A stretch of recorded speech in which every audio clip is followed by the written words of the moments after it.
C'est déjà parti. Un suspense Laura Frost, agente du FBI. Livre 1, écrit par Blake Pierce, lu par Caroline.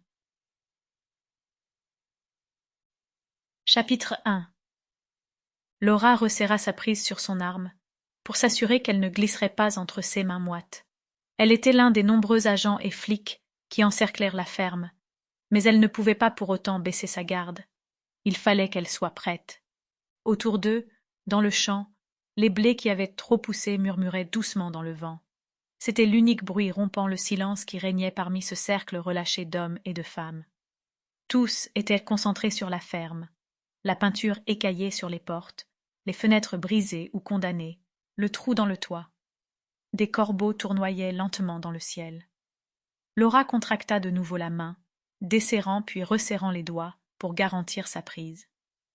Elle jeta un œil de côté, où son coéquipier était à l'affût dans un silence sinistre, les yeux rivés sur l'agent spécial en chef. C'était le cas de la plupart des autres agents qui attendaient le feu vert.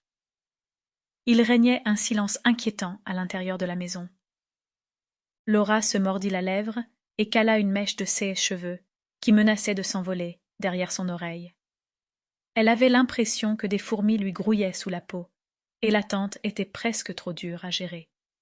Il y avait tant en jeu. S'il ne menait pas cette opération à bien, l'homme qui avait enlevé la fille du gouverneur aurait le temps de faire de sacrés dégâts. Le manque de contrôle qu'elle avait la dérangeait, mais dans le même temps, elle était ravie de ne pas porter la responsabilité de décider quand et comment donner l'assaut. Au cours de sa carrière, elle avait participé des dizaines d'interventions, mais jamais alors que la vie d'un enfant était en jeu. Plus nous attendons, plus nous prenons le risque qu'il nous voie, siffla Nate, qu'elle seule pouvait entendre. Laura lui adressa un hochement de tête imperceptible. Le ravisseur était très certainement armé. Combien de temps allait-il lui laisser avant d'entrer? Nate ne cessait de s'agiter à ses côtés, et d'instinct, elle leva les yeux sur lui. Nathaniel Lavoie, son coéquipier au FBI depuis plusieurs années, n'était pas très doué pour les opérations qui requéraient de la discrétion.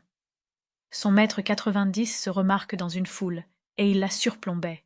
Elle lui arrivait aux épaules, qu'il avait à cet instant tendues et crispées. Tous ses muscles étaient fléchis, prêts à l'action. Sa peau noire était parsemée de perles de sueur ici et là, mais il était totalement concentré, ses yeux marrons et vifs rivés sur la maison. Elle était plus à l'aise de savoir qu'il était autant sur le qui-vive qu'elle. Laura prit une grande inspiration pour tenter de se calmer. Elle attendait un signe de main, concentrée. Quand elle jeta un œil à la... Sample complete. Ready to continue?